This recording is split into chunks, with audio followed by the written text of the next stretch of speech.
By the end of 2024, the total outstanding American credit card debt surpassed $1.2 trillion. To understand this massive number, we must look at the individual burden. Across 800 million active accounts, the average carried balance per cardholder has reached $5,312. The standard cultural explanation for this is pretty simple. People lack financial literacy, or they just don't have the willpower to stop shopping. We treat credit card debt as a moral failing, but the industry's internal metrics tell a different story. Internal bank portfolio analysis reveals a hidden paradox. The transaction function, the basic act of facilitating a payment, actually generates a negative net margin. While issuers collect fees from merchants, the rising costs of rewards programs and fraud protection outpace that revenue. Because facilitating payments operates as a loss leader, the survival of major issuers depends on converting one type of customer into another. They have to turn transactors, people who pay their bills in full every month, into revolvers, people who carry an interest-bearing balance. A credit card is a structurally engineered system. It is explicitly designed to convert transactions into revolving debt to sustain bank profitability. The trap begins before you apply for a card, exploiting a vulnerability known as unrealistic over-optimism. When evaluating credit card offers, almost all consumers assume they will pay off their balance in full every single month. This overconfidence leads consumers to ignore interest rates during the selection process. They focus on annual fee waivers or sign-up bonuses, dismissing the APR because they don't expect to ever pay it. Card issuers capitalize on this through an economic framework called shrouded attributes. They intentionally bury severe penalties, like post-promotional APR calculations and high default interest rates, deep in the fine print where optimistic consumers rarely look. To distract from those hidden costs, issuers aggressively advertise front-loaded benefits. They market heavy metal cards, lucrative airline miles, and elite status to appeal to your immediate desires. The onboarding process relies on this pricing split, promoting immediate luxury to distract from the backloaded contractual penalties waiting for you down the line. Once the card is in your wallet, the next phase targets your biology.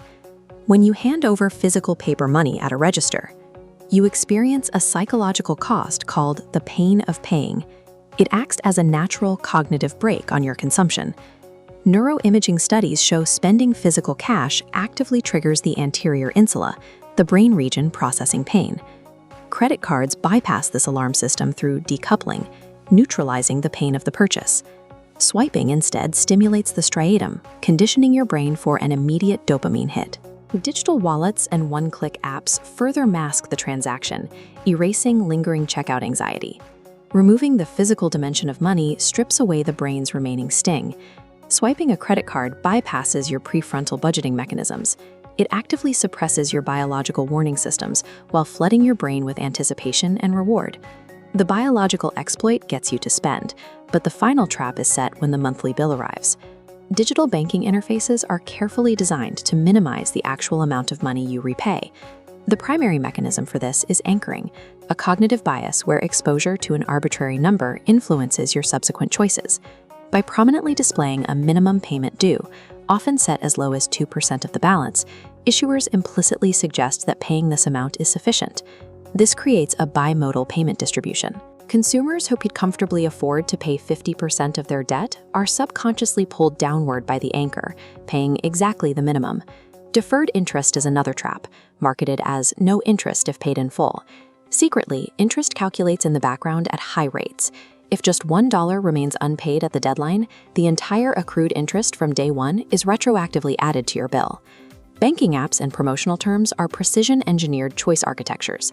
Their objective is to maximize the lifespan of your revolving debt.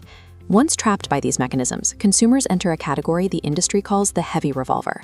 These are users facing financial constraints, who are permanently locked into carrying high-interest balances from month to month.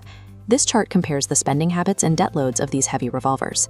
They account for less than 10% of total credit card purchase volume, yet they hold more than 50% of the entire system's outstanding revolving debt.